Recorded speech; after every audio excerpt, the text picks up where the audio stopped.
Hello বন্ধুরা, সবাই কেমন আছো? আশা করি সবাই খুব ভালো আছো। আর আজকে রান্না করবো খাসির মাংস।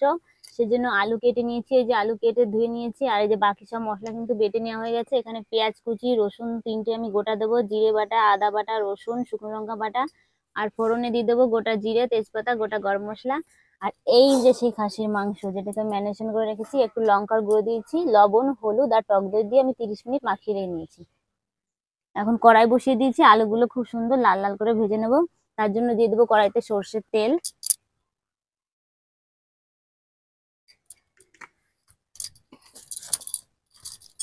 তেলটা এখন কড়াইতে একটু খুন্তিতে নাড়াচাড়া করে দিচ্ছি।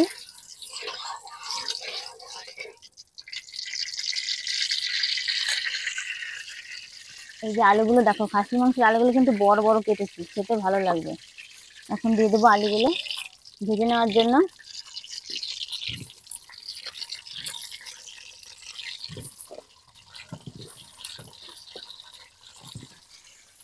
এখন এরপরে আমি দিয়ে দেবো লবণ, হলুদ গুঁড়ো,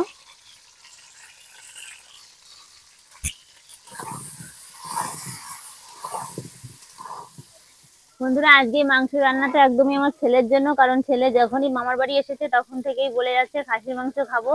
আর বলেছে মুরগির মাংসও খাবো, খাসির মাংসও খাবো, কিন্তু খাসির মাংসটা বাড়ি থেকেই বায়না করতে করতে রাস্তা দিয়ে এসেছে মামা বাড়ি গিয়ে খাসির মাংস খাবো।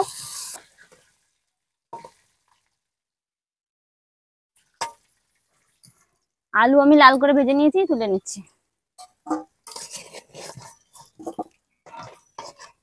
গোটা জিরে, তেজপাতা, গোটা গরম মশলা দিয়ে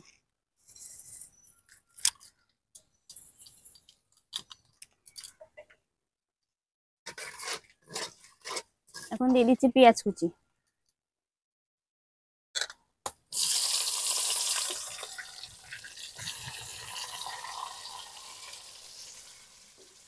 পেঁয়াজটা আমি হালকা ভেজে নেব।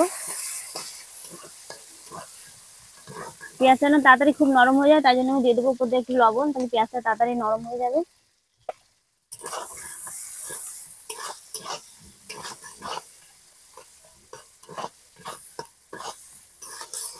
পেঁয়াজ এখন নরম হয়ে গেছে, ভাজতে ভাজতে আমি এখন রসুন বাটাটা দিয়ে দেবো। রসুনটা আমি খুব ভালো করে ভেজে নেবো, কাঁচা গন্ধ থাকলে কিন্তু একদমই ভালো লাগবে না। আর এই রান্না কিন্তু মশলাটা খুব ভালো করে কষিয়ে নিতে হবে।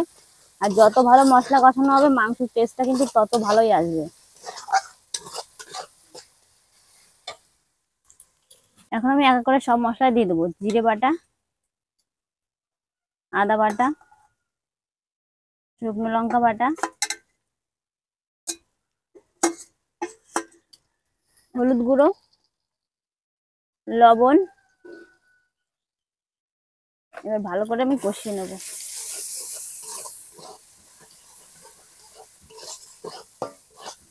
আমি একটু জল দিয়ে দিচ্ছি যাতে মশলাটা পুড়ে না যায়।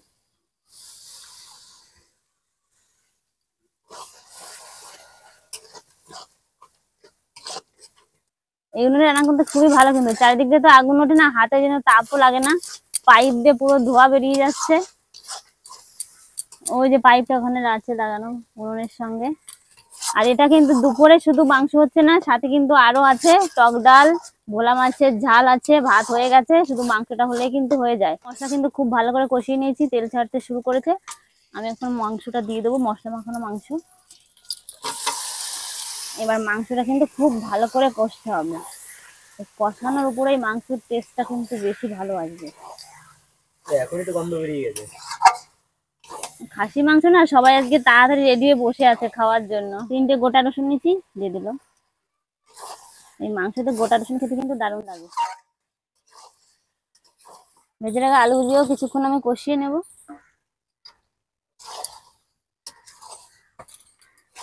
মাংস আমি খুব ভালো করে কষিয়ে নিয়েছি, সঙ্গে আলুও দিয়ে দিয়েছি। এখন দিয়ে দেবো জল, মাংস আলু খুব ভালো করে সেদ্ধ হওয়ার জন্য। এবার মিশিয়ে নিয়ে চাপা দিয়ে দেবো। ওই হাইতে কি বসানো? ওই পাশে খুদ হচ্ছে গরুর জন্য, যেটা দেওয়া হবে জলের সঙ্গে। আমি এখন চাপা দিয়ে দেবো।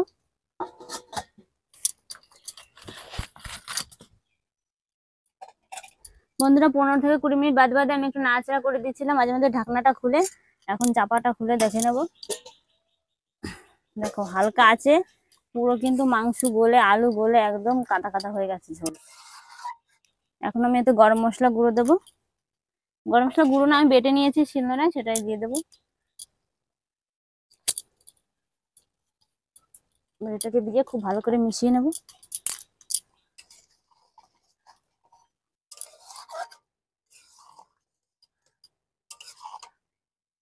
এই দেখো, এখন নামিয়ে নেব। আলু তো পুরো গলে গেছে। হ্যাঁ, মনে হচ্ছে না প্রেসার কুকারে দিয়েছিল এরকম অবস্থা হয়েছে। খুব জাল দিয়েছিল না? হুম, কাঠের জাল না। বন্ধুরা, রেসিপি কেমন লাগলো অবশ্যই কিন্তু কমেন্ট করে জানিয়ে দিও।